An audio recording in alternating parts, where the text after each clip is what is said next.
sabrá si les toca o no volver a ver esto, pero como médico general, con ustedes es rural, esto es lo que les va a tocar.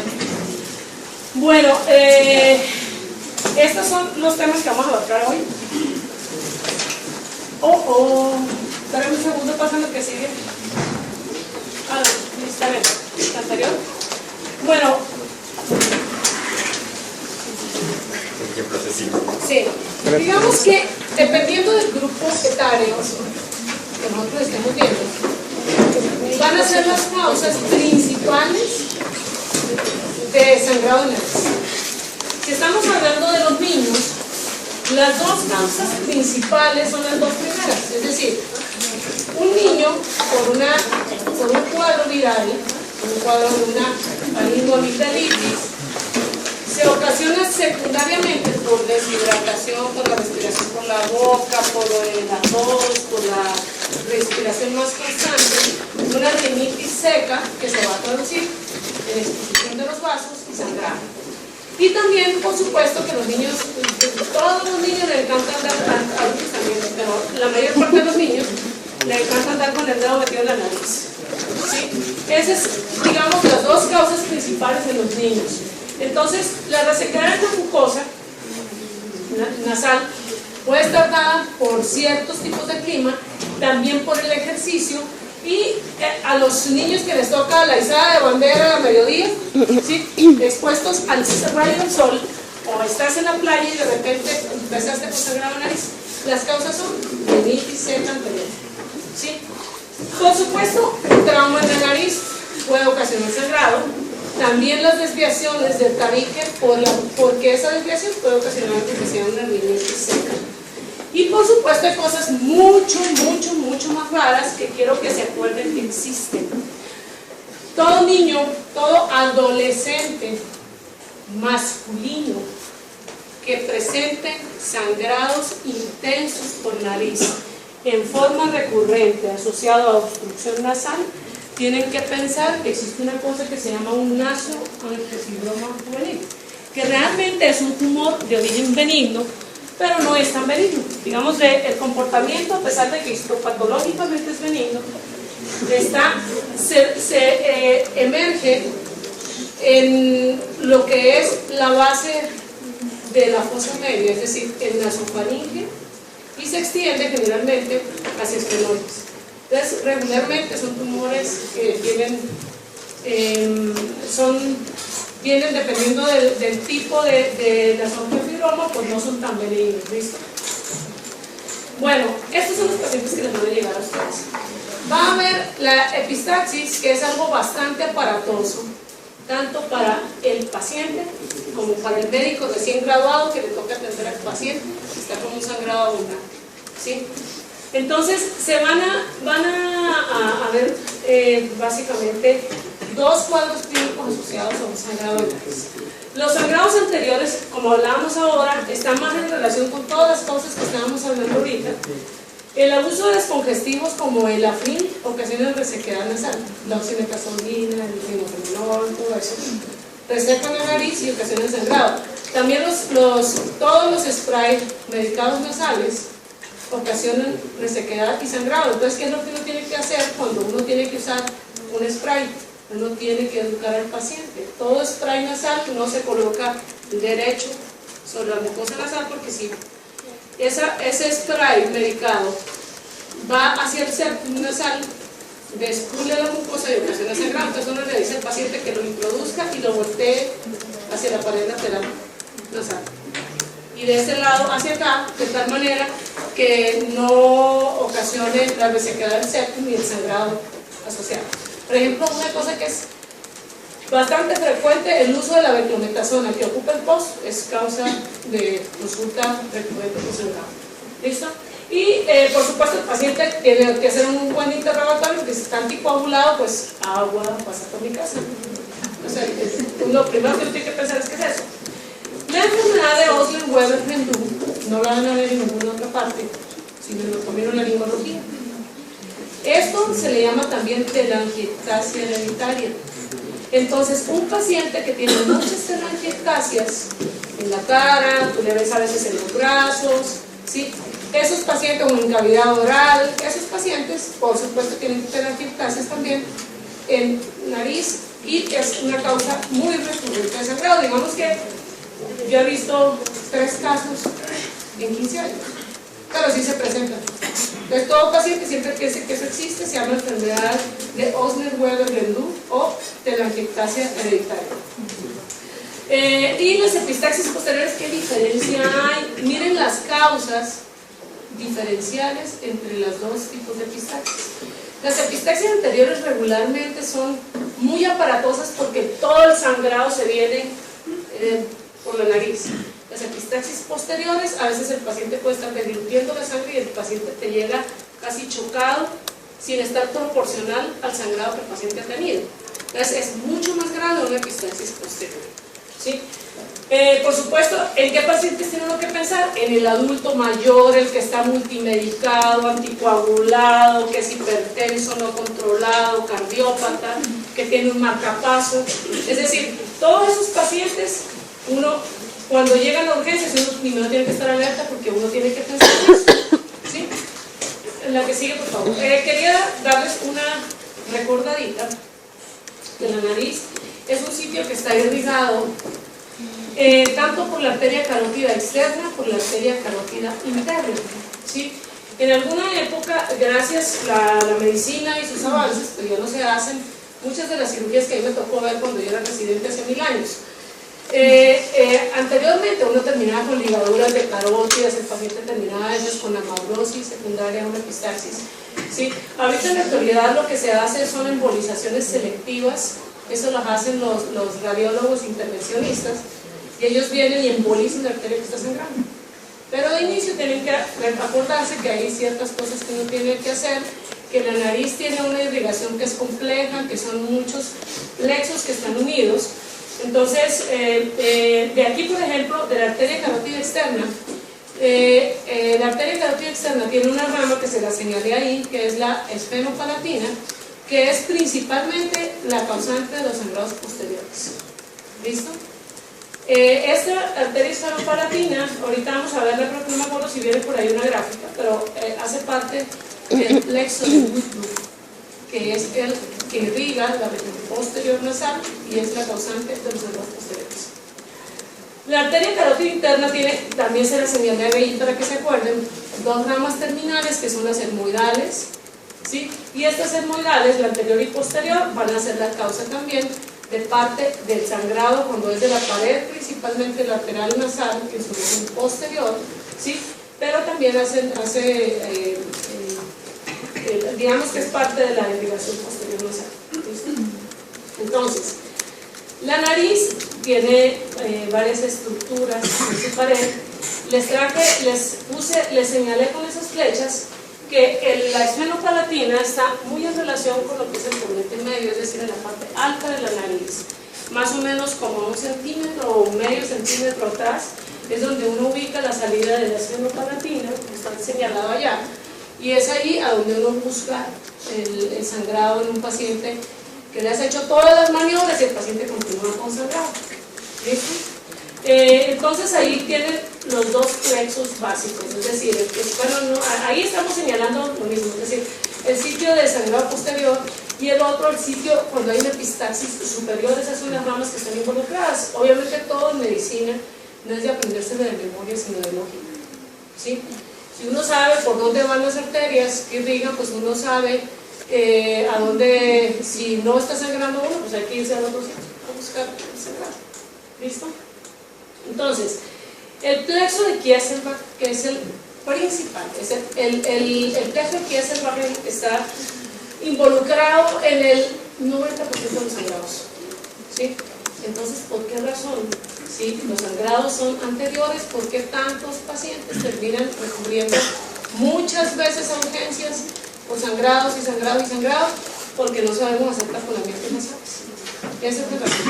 Nos graduamos, tenemos una bata médica y nunca nos preocupamos de saber realmente cómo tiene uno que abordar un sangrado de nariz. Y la mayoría de los médicos, no sabemos hacer buenos taponamientos nasales. Y el paciente regresa y regresa porque no nos acordamos que el sangrado realmente es anterior y hay un sitio específico que siempre les menciono, Mira, pásame ese. Pásame el anterior. El que sigue, la que sigue. No, hacia adelante. Adelante, aquí. Esta ramita que ustedes ven aquí es parte de la labial superior. Es una rama terminal. Está exactamente en la transición de los pelitos de la nariz, que es la parte de la piel, en unión con la mucosa hacia el piso. Es decir, tienes la fosa nasal, entonces está aquí el tabique, esta es la fosa, exactamente donde está la transición del vestíbulo, donde están todos los que son los pelos nasales, esto es el vestíbulo. Hay una transición dermo-mucosa por donde sube este vasito, y ese es el vaso que principalmente sangra del plexo antiacénico. ¿Listo? Si quieres, pásame directamente la que sigue, pásate directamente el video cuando ustedes hablamos más.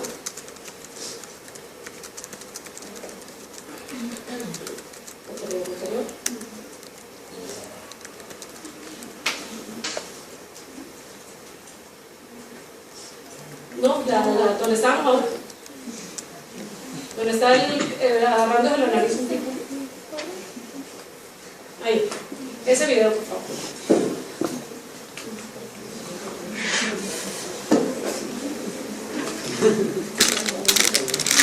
Eso es lo que ustedes tienen que hacer de inicio cuando llega un paciente consultado.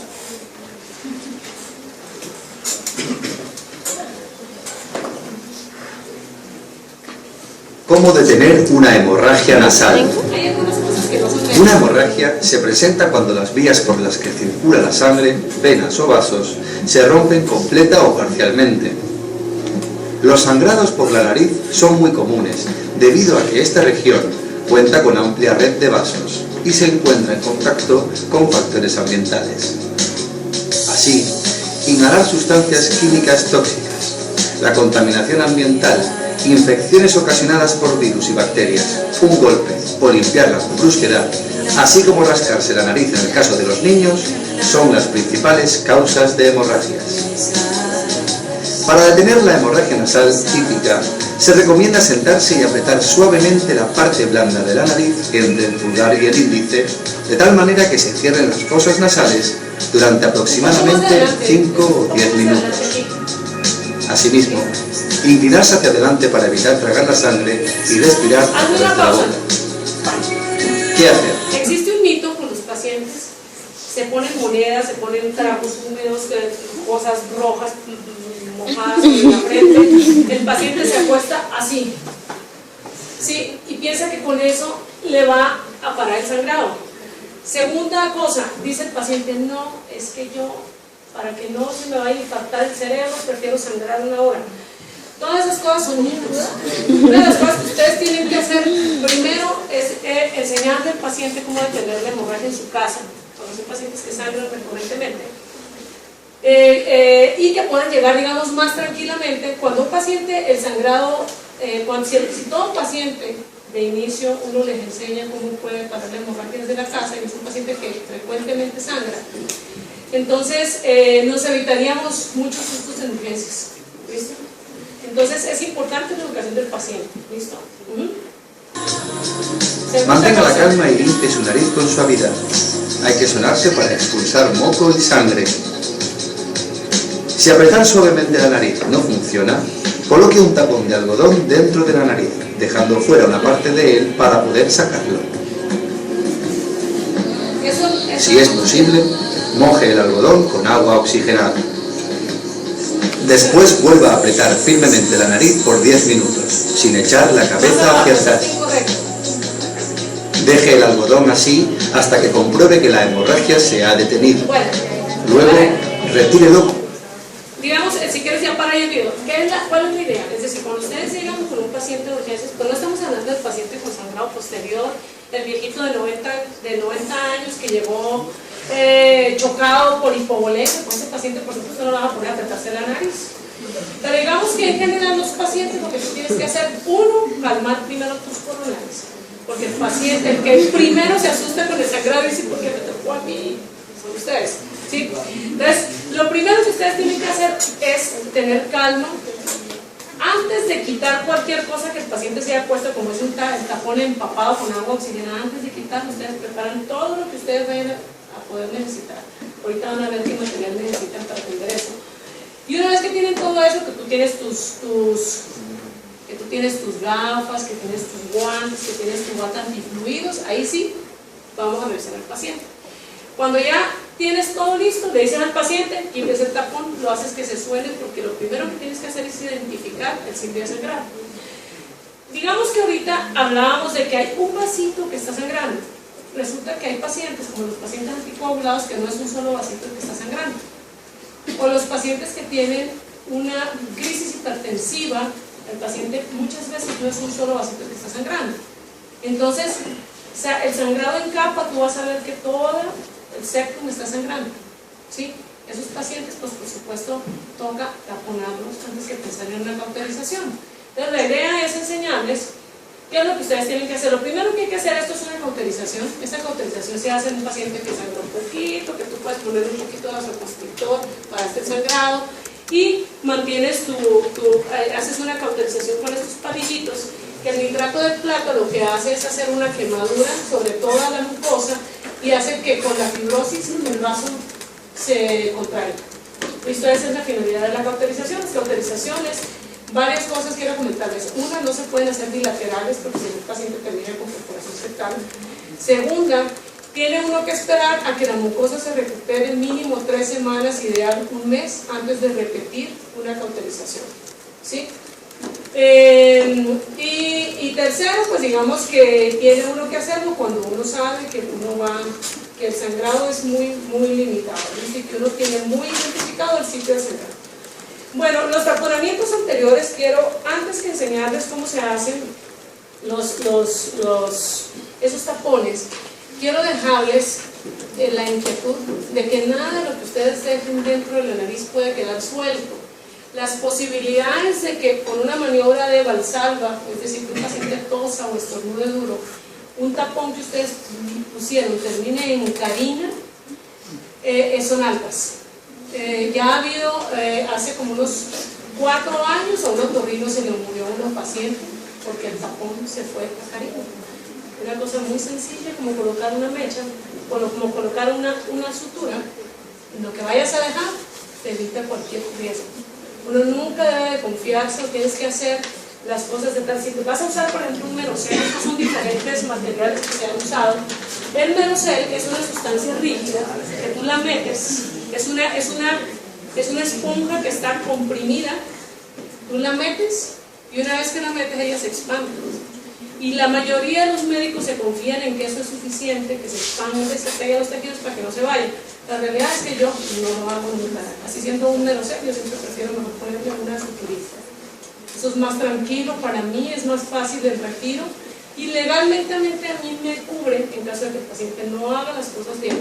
Yo siempre pongo en la nota que yo le puse una fijación, ¿sí?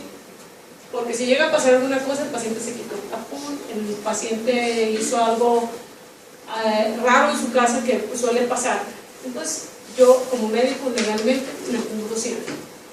Entonces digamos que el merocel, si uno está haciendo el rural en la Santa Fe o en la clínica de la Universidad de La Sabana, uno está con puros pacientes de prepagado, pacientes de aseguradora, uno puede utilizar un merocel lo tiene que comprar el paciente, cada laminita vale entre 40 y 60 mil pesos, depende de dónde la compre. O la otra opción es que ustedes con el material que tienen aprendan a hacer ese taponcito que está ahí enseguida. Si quieres pásame por favor la que sigue. Eso es muy sencillo. Ustedes tienen una mecha nasal, un guantecito estéril, un equipo de taponamiento y una sutura. Eso es todo lo que ustedes necesitan para hacer un taponamiento. Entonces cortan el dedo del guante, miden la mecha.